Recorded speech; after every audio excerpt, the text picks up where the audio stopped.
Hai, welcome back to our channel bersama dengan Yasinta dan juga dengan Dika. Di video kali ini kita akan sedikit berbeda. Biasanya kita bahas pageant atau bahas putri-putrian, bahas kontes kecantikan, tapi kita akan bahas tentang, nggak bahas sih, mungkin lebih ke cerita, Sharing mungkin ya. sharing tentang bagaimana kami dulu kuliah di Sekolah Tinggi Akuntansi Negara atau STAN. Terus sekarang namanya PKN STAN karena teman-teman banyak banget yang request ini. So without further ado, let's get to it. Oke, first of all, jadi kita bikin ini karena banyak banget dari teman-teman yang nanyain tentang kuliah di STAN atau gimana cara masuknya, kuliah gimana, di mana, dan segala macam lah pokoknya tentang STAN karena sepertinya teman-teman interest ke sana. Kebetulan kami berdua adalah alumni STAN. Agak bingung sih cerita dari mana, mungkin dari awal banget ya kita cerita.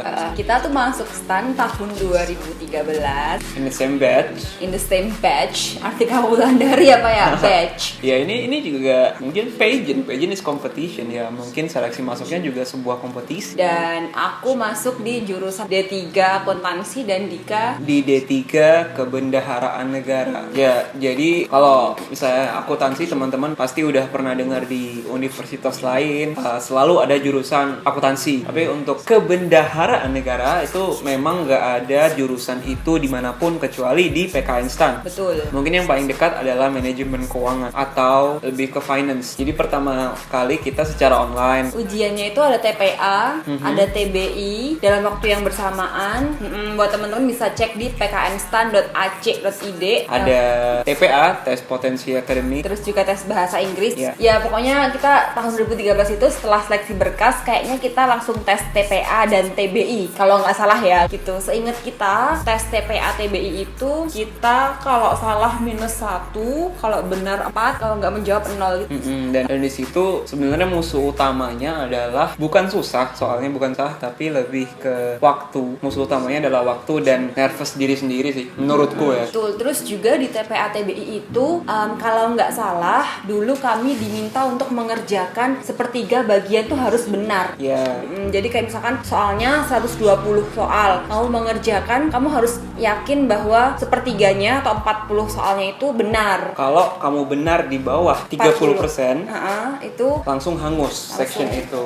langsung kamu nggak akan lolos section itu. Ya, jadi itu mungkin harus masuk dalam strategi kalian untuk menjawab soal-soal nanti. Di angkatan kami tahun 2013 itu setelah setelah tes TPA TBI Tulis.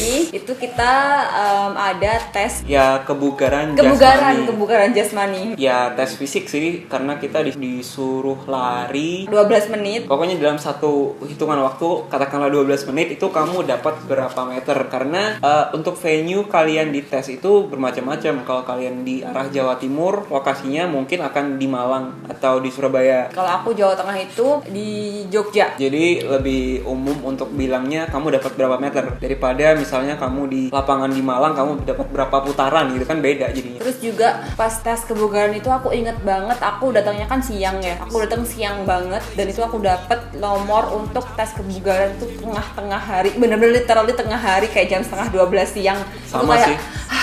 Sama sih, aku juga benar-benar tengah hari, kalau nggak salah jam setengah 12. itu bener-bener kayak gosong kena matahari langsung gitu sih. Tapi ya karena itu sebuah kompetisi bagi kami satu, ya memaksakan diri aja lah. Iya. Gitu. Akhirnya kita benar-benar dihentikan dari wasit aja, nggak peduli lagi udah berapa lama larinya. Terus juga setelah lari 12 menit itu kita diminta lari angka 8. Ya, Itu untuk tes kebugaran jasmaninya. Selanjutnya adalah tes wawancara. Tapi itu beda hari. Iya. Beda hari tes wawancara itu kami kayak head to head, one on one interview gitu loh, in depth interview gitu. Pertanyaannya ya seputar tentang kenapa kamu mau masuk STAN, motivasinya apa. rela tidak untuk bekerja di mana saja di seluruh Indonesia. Betul. Karena itu salah satu kontrak untuk ya ketika lulus dari STAN kamu akan bekerja di Kementerian Keuangan atau kementerian lainnya dan ditempatkan Di ya, mana saja, mana literally saja. di mana saja. terserah gitu. Betul. Jadi itu mungkin juga harus jadi consideration teman-teman teman-teman untuk yang mau kuliah di STAN nih, karena itu ya bisa jadi resiko untuk beberapa orang. Oke, kita sekarang bakal bahas jurusannya, karena teman-teman yang nanya ke kita itu ada yang udah tahu dan cuma nanya gimana ujiannya, jadi dia udah tahu STAN itu apa, jurusannya apa aja. Tapi ada juga yang STAN itu gimana sih kuliahnya, kenapa ya teman-teman aku kok pada minat ke sana. Jadi perlu diketahui kalau ada banyak jurusan juga di sana, mungkin nggak sebanyak universitas. Jadi dari akuntansi, ada D3 akuntansi, kemudian D3 pajak, D3 kebendaharaan negara, terus juga ada D3 penilai, terus juga ada D1 kebendaharaan negara, D1 pajak, D3 PPLN, terus juga D1 pajak, D1 kebendaharaan negara, D1 bea cukai, D3 bea cukai, itu juga ada. Oh iya, buat teman-teman yang mau tes untuk memang tujuannya di bea cukai, you have to make sure untuk memenuhi kriteria-kriteria lain, tinggi badan dan segala macem, nggak buta warna kalau nggak salah, gitu-gitu juga ada. Nanti bisa cek di pknstan.ac.id aja. Dan kalau untuk bea cukai, kalau nggak salah minus itu nggak bisa terlalu banyak gitu loh, minus mata. Dan yang tadi kita bilang kita ada tes kebugaran jasmani, nah di situ juga yang paling berdampak adalah untuk seleksi mahasiswa ke yang bea cukai. Nah again, ini info. Jadi kenapa kita harus ada kebugaran misalnya? Kenapa nggak kayak yang lain sih? Kok strict banget, kok kayak militer banget? Padahal kita ya nggak militer juga gitu. Iya, santai banget kuliahnya. Tapi karena ketika kamu lulus, kemungkinan besar kamu akan langsung jadi PNS. Dan ketika ya katakanlah kalian punya penyakit-penyakit yang cukup berat, itu bisa jadi dianggap beban untuk negara di masa mendatang. Iya, jadi untuk itu ada seleksi di bagian awal sekali untuk mensortir teman-teman dari sisi kebugaran jasmani. Terus juga menurut info yang kami dengar, itu tahun-tahun setelah kami, tahun 2015 sampai dengan sekarang, itu tes yang namanya tes TKD, tes kompetensi dasar, itu ada di depan sebagai seleksi awal masuk PKN STAN. Apa itu TKD? Nah, TKD itu kalau kalian pernah dengar rekrutmen CPNS yang umum, nah itu yang langsung jadi CPNS, nah itu pasti nanti ada tes TKD. Nah, kalau kalian kuliah di PKN STAN, kalian langsung dapat tes itu di awal masuk, di awal sebagai seleksi. Nah, kalau pas di angkatan kami itu tes TKD-nya karena nggak di awal, dia ada di setelah lulus. Persis sesaat sebelum kita udah langsung masuk kerja. Tadi kita sudah ngomongin tentang bagaimana kita tes, kemudian juga sudah ngomongin tentang jurusannya apa aja. Sekarang gimana sih sebenarnya kuliah di STAN itu, Kak Dika? Sebenarnya menurut aku kuliahnya ya belajar, benar-benar belajar aja sih isinya. Itu tergantung kalian sih. Ada yang teman-teman suka kuliah doang hidupnya, atau ingin berorganisasi, tetap ada di PKN STAN. Tapi menurutku bertahan ketika kuliah itu lebih susah daripada tes ujian masuk. Sepakat sih. Karena kayak tiap tahun itu selalu ada yang di DO karena nilainya tidak mencukupi, dan batas bawah nilai IPK adalah 2,75. Jadi 2,749 kalian sudah tidak dinyatakan lulus gitu. Itu untuk batas IPK selama setahun ya. Misalkan nih semester pertama kamu dapat nilainya 3,00 IP-nya. Terus semester kedua kamu harus jaga IP itu supaya kumulatifnya atau IPK-nya itu tidak sampai 2,75. Selalu di atas 2,75. Betul. Itu sih menurut aku soal gimana rasanya kuliah di sana. Kalau buat aku di akuntansi sendiri itu aku belajarnya sih normal-normal aja sih ya, seperti belajar kuliah pada umumnya. Bisa sambil organisasi. Kalau aku dulu ada kerjaan sampingan gitulah, ngajar privat. Jadi waktunya nggak cuma buat belajar doang gitu. Tiap semester ujian 2 kali, UTS dan UAS. Semester pertama kedua masih gampang-gampang aja, nggak gampang sih, mungkin masih kita bisa agak santai. Semester 3 dan 4 itu aku literally setiap habis ujian akuntansi itu aku nangis karena bener-bener kayak semester 3 sama 4 tuh kayaknya yang paling sulit, masa paling sulit di semua jurusan karena udah juga. Iya, karena itu udah mulai menjurus nih. Semester 1 semester 2 tuh masih dasar-dasar ilmu dasar, pengantar. Jadi waktu semester 3 4 udah mulai fokus ke bidang yang memang kalian juruskan gitu. Iya, jadi aku semester 3 4 itu aku dapet segala macam accounting lah itulah. Tiap ujian tuh aku selalu kayak nangis, bener-bener nangis, takut nggak lulus sebenarnya. Itu hal yang umum terjadi, tapi ya ternyata kita lulus gitu. Aku merasa aku tidak belajar ngotot banget. Iya. Meskipun di semester 3-4 itu aku merasa, oh ini susah, tapi kayak oh susah ya udah gitu. And I survive. I don't know. You survive. I don't know how. Gitu deh tentang bagaimana kuliah PKN STAN. Buat teman-teman yang memang mau kuliah di PKN STAN, you have to make sure kalian bener-bener punya mental yang tangguh sekali. Ya karena udah sejak awal sih, sejak ujian aku tadi bilang kalau emang musuh kamu adalah nervous kamu sendiri. Kayak ya kamu sendiri, kamu bisa manage diri kamu sendiri nggak untuk tidak nervous. Jadi ngerjain tuh lancar. Karena sebenarnya nggak sesusah itu. Sama pun waktu kuliah kalian tuh bisa manage stress nggak? Karena sebenarnya everybody do the same. Apapun yang kamu lakukan, apapun yang kamu pelajari, semuanya juga belajar sama. Nggak semua se-stress itu loh. Gitu sih. Manage yourself sih yang penting. Oke, kita kemarin nerima pertanyaan langsung DM atau dari story mungkin ya. Oke, kita akan jawab itu sekarang.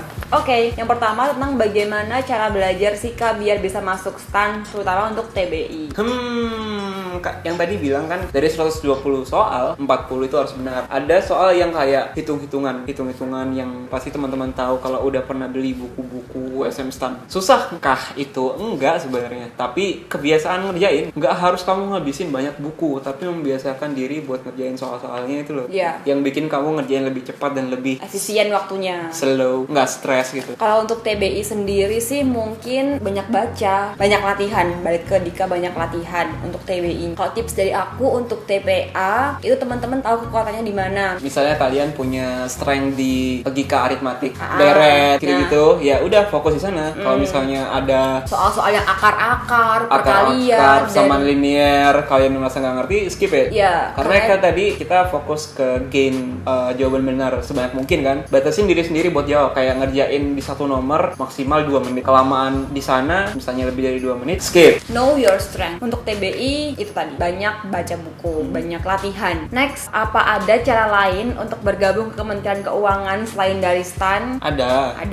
Kalau dari PKN STAN, honestly memang kamu hanya selalu D3. Kalau kamu dari SMA ya, kamu harus D3 dulu. Atau D1. Baru langsung kerja 2 tahun, baru kuliah lagi untuk S1 atau D4. Nah, tapi ada cara lain untuk masuk Kementerian Keuangan, yaitu dengan seleksi penerimaan umum CPNS biasa pada umumnya. Itu bisa dari S1, ada yang nyari S2 juga ada, nyari fungsional S3 juga ada gitu. Jadi ada banyak cara untuk bergabung ke Kementerian Keuangan. Next, kalau sudah lulus, apa pekerjaan seorang alumni STAN? Nah, kalau dari PKN STAN sudah lulus, itu teman-teman akan menjadi CPNS atau calon pegawai negeri sipil dan akan ditempatkan di beberapa kementerian di Indonesia. Mungkin kalau angkatan kami itu mostly penempatannya di Kementerian Keuangan dan Perhubungan dan hanya beberapa kementerian lain lah. Tapi untuk akhir-akhir ini ada banyak banget kementerian dan lembaga-lembaga negara yang juga minta agar alumni STAN ditempatkan di instansi mereka atau di kementerian mereka. Jadi buat teman-teman yang nanya, alumni STAN lulus ngapain sih? Ya jadi PNS di kementerian-kementerian di seluruh Indonesia. Next, apakah STAN hanya menerima lulusan SMA saja? Enggak sih, karena ada yang udah pernah kuliah setahun, udah kuliah 2 tahun di universitas lain, terus mereka mau masuk STAN lagi bisa. Terus kalau di angkatanku dulu itu nggak cuma dari SMA, tapi juga ada dari SMK. Jadi tenang aja teman-teman, kesempatan untuk masuk STAN tuh banyak terbuka untuk kalian semua yang memang mau untuk kuliah di PKN STAN. Akhirnya kita menemukan pertanyaan berbau pageant. Ada nggak sih euforia pageant di kampus? PL-nya banyak nggak sih di sana? Nggak terlalu euforia sih, nggak pernah blak-blakan kelihatan banget. Cuma ternyata ada gitu. Ada, betul. Kayak di akuntansi, kita milih putra-putri akuntansi. Oh ya, kita punya pageant sendiri di dalam PKN STAN tuh ada. Putra-putri akuntansi, terus juga putra-putri Nusantara. Putra-putri Nusantara. Gitu-gitulah. Putra-putri Anggaran. Ada. Tuh, kayak gitu-gitu itu selalu ada sih. Setiap tahunnya selalu ada. Cuman advokasinya apa ya? Semoga lulus dengan nilai baik. Iya, begitu. Oh, PL banyak lah ya di sana. Sejauh ini kita nggak menemukan yang kemudian menunjukkan diri sebagai, aku PL. Ada, tapi ada. Tapi ada. Karena di Kementerian Keuangan di lapangan Banteng tempat kita kerja juga ternyata ada. Next, Next, apa benar mahasiswa itu dapat gaji atau semacamnya? Apakah disiapkan asrama? Ini pertanyaan yang banyak banget ditanyain sama teman-teman tentang asrama. Jadi stan kuliah dapat gaji itu way back. Ya, dulu banget, jauh banget, zaman dulu banget. Jadi udah lama banget dan sekarang udah enggak gitu. Jadi gaji ya dihitung saat kamu pertama kali dianggap jadi CPNS. Ketika kamu sudah mulai bekerja di kantor penempatannya kamu. Ya, dan waktu itu masih waktu CPNS kamu masih dapat ya katakanlah tidak penuh. Waktu jadi PNS udah penuh bayarannya. Dan untuk asrama tidak ada. Jadi kami dari mulai tahun pertama sampai tahun terakhir yang ngekos sebagaimana biasanya biasa kamu aja. kuliah di universitas. Terus apa bedanya Kemenkeu dan non Kemenkeu? Bukan dibilang non Kemenkeu sih, tapi kementerian itu ada banyak. Terus ada Kementerian Keuangan, ada Kementerian Perhubungan, Kementerian Kelautan dan Perikanan, tempat Bu Susi. Jadi kementerian itu ada banyak. Jadi bukan Kementerian Keuangan dan non Kemenkeu. Gitu. Bedanya apa? Kenapa tugas dan fungsinya? Tugasnya beda, of course. Untuk Kementerian Keuangan yang ngurusin keuangan negara, APBN. Kalau menurut aku bedanya Kementerian Keuangan dan non Kemenkeu itu apa? Mungkin karena kan kalau di Kementerian Keuangan itu kita mengelola keuangan negara. Mungkin untuk orang-orang yang kerjanya di keuangan atau teman-teman yang belajarnya di keuangan pasti sangat prestis dong kerja di Kementerian Keuangan. Apalagi anak STAN pasti sangat bangga bisa menjadi bagian Kementerian Keuangan. Tapi sebenarnya sama aja kok, karena kita sama-sama mengabdi, kita sama-sama bekerja untuk bangsa dan negara. Itu advokasi saya, mau didukung di putih selanjutnya. Terus persiapannya apa aja sih Kak? Persiapannya apa aja sih Kak yang diperlukan dan tesnya apa aja? Untuk tesnya tadi kita sudah jawab, ada tes TPA TBI, tes kebugaran, wawancara, tes potensi, tes TKD dan lain sebagainya. Teman-teman bisa cek di website PKN STAN, pknstan.ac.id. Untuk persiapan yang diperlukan kalau aku dulu sih mungkin karena dulu aku sempat kuliah setahun sebelumnya sebelum masuk ke PKN STAN, jadi aku kayak lebih laid back gitu loh, nggak terlalu ngoyo banget karena aku emang enjoy kuliahku yang kemarin-kemarin itu, nggak terlalu persiapan yang gimana-gimana, cuman ya sempat ngerjain 1 paket soal gitu sih atau 2 paket soal. Kalau kamu gimana? Aku nggak, sama sekali nggak stressful about it sih, kayak bener-bener ya udah nyoba aja, tapi kayak every chance take it seriously aja sih.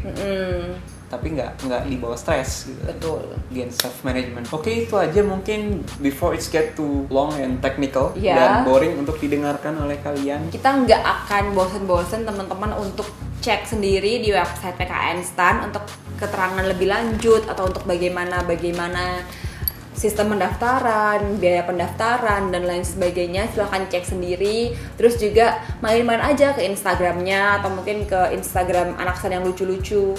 Anak STAN cantik atau segala macam itulah. Nanya ke adminnya aja tentang gimana sih kuliah di STAN gitu. Jadi gitu aja sih dari kita untuk sharing tentang STAN kali ini. Mungkin teman-teman banyak yang nanya kenapa sih STAN tuh menggiurkan sekali. Mungkin karena kalau menurut kami kan kuliahnya 3 tahun nih, teman-teman akan lulus duluan dibandingkan teman-teman yang lain yang kuliahnya S1 4 tahun secara normal gitu. Teman-teman hanya butuh kuliah 3 tahun dan kemudian teman-teman akan langsung bekerja, which is itu sebuah PR banget nih untuk fresh graduate kita sekarang untuk mencari pekerjaan. Jadi buat teman-teman yang langsung bekerja, kayak misalkan aku langsung bekerja, aku udah nggak perlu mikir lagi nih untuk mencari pekerjaan apa. Jadi waktunya itu bisa aku simpen untuk mikirin hobi, misalkan bikin YouTube soal pageant, atau untuk mikirin mau traveling kemana ya, karena kita sudah punya uang yang bisa kita kelola sendiri. Kayak gitu. Jadi menurutku lebih save your time aja buat orang-orang yang nggak tahu nih mau kerja apa, atau orang-orang yang mungkin masih bingung. Mungkin STAN adalah pilihan yang bisa kalian pertimbangkan. Oke. Ya, itu dia video kita tentang sharing STAN. Semoga teman-teman terbuka pikirannya, semoga teman-teman semakin mendapatkan pencerahan untuk kuliah di mana atau mungkin untuk memantapkan pilihan kuliah di STAN. Buat yang mau kuliah di STAN, kita tunggu, kita akan menjadi bagian dari keluarga PKN STAN. Oke, jadi itu untuk sharing kita tentang STAN kali ini, dan kita akan ketemu lagi di video-video selanjutnya yang akan bahas balik ke pageant. Oke, dan jangan lupa ya untuk like, kok juga komen tentang video-video apa yang enaknya atau sebaiknya kita buat, dan jangan lupa juga untuk subscribe dan